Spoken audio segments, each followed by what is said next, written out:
शहर की भागदौड़ से थककर मन ने एक दिन कहा कि क्यों ना किसी गांव की ओर चले, कुछ नया महसूस करें और कुछ नया सीख कर आए।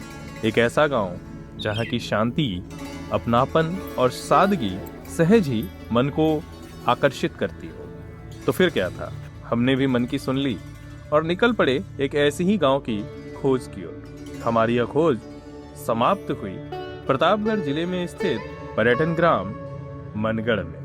एक ऐसी ही विशेष गांव जो अपनी आस्था, संस्कृति और धरोहर को संजोए हुए है। साथियों, यह वही ग्राम है जो जगत गुरु कृपालु जी महाराज की जन्मस्थली तथा तपोस्थली के रूप में विख्यात है और जहां देश विदेश से श्रद्धालु दर्शन करने जरूर आते हैं। इस गांव की विशेषता केवल मंदिरों और आश्रमों की भव्यता नहीं, बल्कि पूरे गांव में फैली स्वच्छता, अनुशासन और सेवा भाव में भी दिखाई पड़ती है। मनगढ़ में ठहरने के लिए शांत और सुसज्जित ग्रामीण होम स्टे उपलब्ध हैं, जहां पर्यटक आकर ग्रामीण आतिथ्य और पारंपरिक व्यंजन का लुत्फ उठा सकते हैं। ग्रामवासियों ने अपनी धरोहर को भी क्या खूब संभाले रखा है।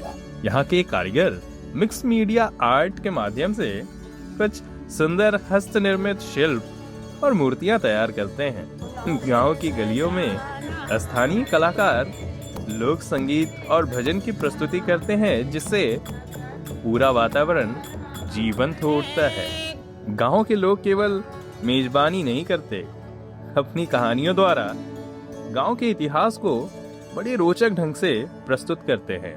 बात हो यहाँ की खेती की, कला की, यहाँ के व्यंजन या फिर सामुदायिक जीवन की।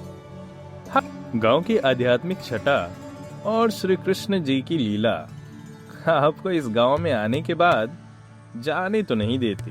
यह एक ऐसा गांव है जहां मन को ठहराव, आत्मा को शांति मिलती है और स्मृतियां हमेशा आपके साथ रह जाती हैं। तो फिर देर किस बात की साथ, आप भी आइए पर्यटन ग्राम मनगढ़ की यात्रा के लिए, जहां की आस्था, संस्कृति और ग्रामीण जीवन एक सुंदर अनुभव में बदल जाते हैं।